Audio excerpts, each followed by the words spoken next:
Presiden terpilih Prabowo Subianto disebut akan menambah jumlah kementerian menjadi lebih dari 34. Dari situ, wacana revisi Undang-Undang Kementerian Negara pun dimunculkan. Adapun revisi Undang-Undang Kementerian Negara masuk dalam prolegnas jangka menengah.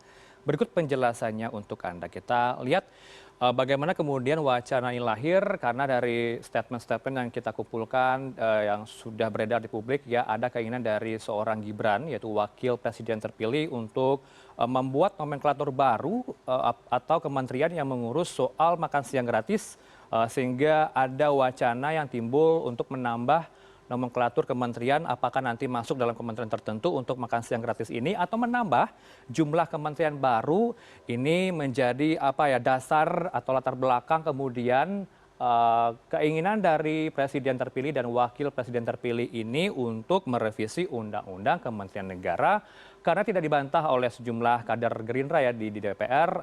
Penambahan jumlah kementerian bermaksud untuk membentuk kementerian yang mempunyai tata kelola negara yang baik, good governance, good government begitu ya. Kalau melihatnya jumlah kementerian yang akan diinginkan tidak 34 tapi bertambah menjadi 40 dan ini tidak dibantah oleh para pihak koalisi Indonesia Maju. Dan revisi ini pemirsa masuk dalam prolegnas jangka menengah ketika awal di 2024 ya, di awal tahun tidak masuk dalam prolegnas tapi secara tiba-tiba masuk dalam revisi Undang-Undang Kementerian Negara dalam prolegnas yang sudah dibahas pada hari ini Kamis 16 Mei di Balik DPR, yang beberapa poinnya nanti akan saya sebutkan apa saja yang dikritisi ya klausulnya. Kemudian yang direvisi apa? Revisi Undang-Undang Kementerian Negara yang diatur dalam Undang-Undang Nomor 39 Tahun 2008 tentang Kementerian Negara. Nah, dari revisi inilah akan nanti pembahasan berlanjut antara pihak-pihak yang diundang, yaitu DPR, Balik, kemudian pihak pemerintah begitu ya.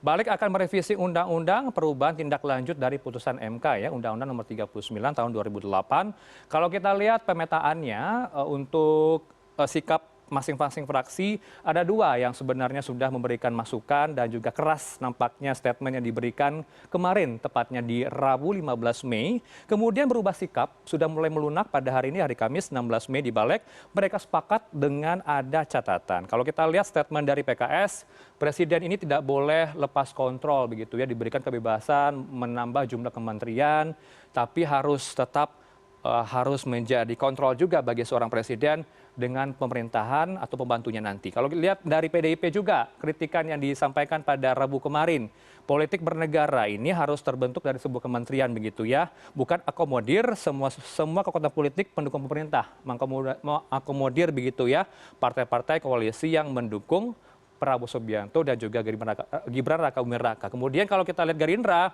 statementnya juga tegas mengatakan Undang-Undang Kementerian Negara sejatinya luntur dan tidak membatasi jumlah kursi menteri.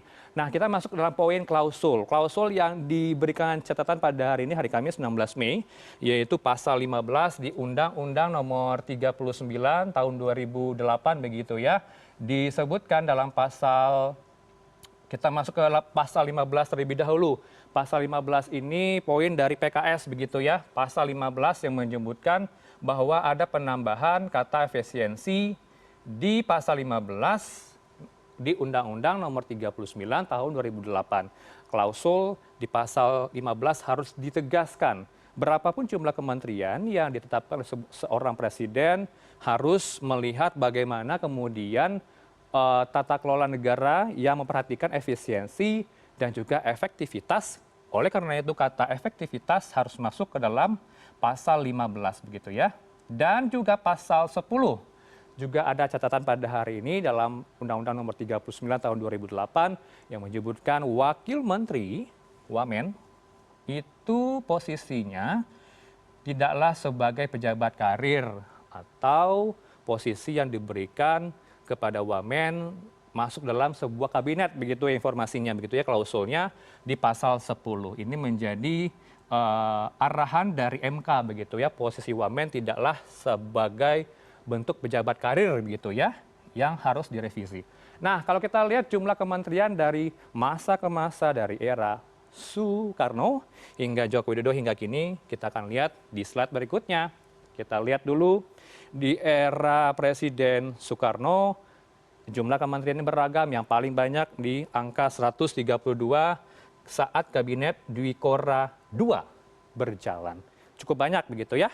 Kalau kita lihat di Kabinet Pembangunan dari era Presiden Soeharto, beragam ini ya, Kabinet Pembangunan 1 sampai Kabinet Pembangunan 6, ada posisinya dari 24 hingga 44 menteri. Dan untuk Presiden B.J. Habibie, 37 menteri di Kabinet Reformasi Pembangunan, dan juga untuk Kabinet Gus Dur gitu ya, Abdurrahman Wahid 35 kementerian. Kita lihat di presiden atau di era presiden berikutnya, yaitu Megawati Soekarno Putri yang dinamakan dengan Kabinet Gotong Royong, 30 kementerian di zaman Megawati. Dan untuk SBY ya, ada jilid 1, ada jilid 2, di Indonesia Bersatu 35 dan juga 34. Dan untuk Joko Widodo, di kementeriannya ada jumlahnya sama begitu ya, di era Kabinet Kerja 34 dan juga Indonesia Maju 34 kementerian.